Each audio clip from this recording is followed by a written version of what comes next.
यार हम कंपटीटर की जिंदगी ना हमारा टायर जैसे हो गई है। बस घिसी जा रही है, घिसी जा रही है। कितना आसान लगता था ना। कहते थे 10th कर लो फिर मजे हैं, 12th कर लो फिर टेंशन खत्म, और 12th के बाद ग्रेजुएशन हो जाएगा फिर सारा झमेला ही खत्म। लेकिन असली झमेला तो यहीं से शुरू होता है। इन बोर्ड्स के चक्कर में खुद की जिंदगी ब्लैक बोर्ड जैसे घिसती जाती है। Middle class family, financial condition weak और हजारों उम्मीदें।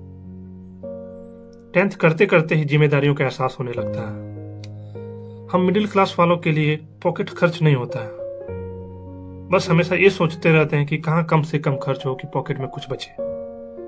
10th से ही हमारा होम ट्यूशन का सिलसिला शुरू हो जाता है ताकि फैमिली पर ज्यादा बर्डन ना हो। और ये कंपटीशन की तैयारी तो किसी जंग से कम नहीं है। 8x10 का कमरा, वो भी किराए का, जिसमें खुद को ऐसे एडजस्ट कर लेते हैं मानो कोई हम इंसान नहीं बल्कि भेड़ बकरी हो।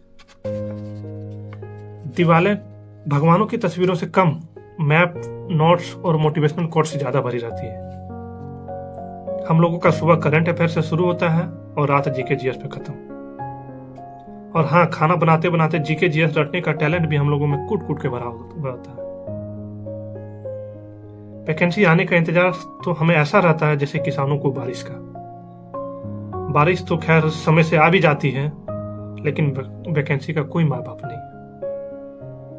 तैयारी के लिए कोई ऐसा किताब नहीं होता जिसे हम लोग 5 से 6 बार नहीं रटे हुए होते हैं, चाहे वो खान सर का जीके जीएस हो या किरण का मैथ।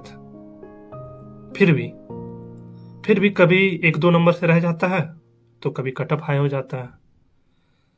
और जिसमें होने की उम्मीदें रहती है तो साला वो एग्जाम में कैंसिल हो जाता है। एक तो बढ़ती उम्र का टेंशन, ऊपर से अपनों के ताने। कैसे सब कुछ सहते हैं साला हम ही लोगों को पता होता है। इतना सब कुछ होने के बाद भी हम लोग खुद को ऐसे मोटिवेट कर लेते हैं कि संदीप महेश्वरी और विवेक बिंद्रा भी फेल हो जाए। घर वालों को तो किसी तरह समझा भी लेते हैं, मगर यार खुद को कैसे समझाए। और अंत में यही कहूंगा कि मुश्किल है सफर, मंजिल इतना आसान नहीं। मुश्किल है सफर, मंजिल इतना आसान नहीं, मगर टूट जाऊं आसानी से अजी मैं वो इंसान नहीं। क्योंकि लगी पड़ी है फिर भी लगे हुए हैं, लगी पड़ी है फिर भी लगे हुए हैं, क्योंकि जब तक तोड़ेंगे नहीं तब तक छोड़ेंगे नहीं। जय हिंद, जय भारत।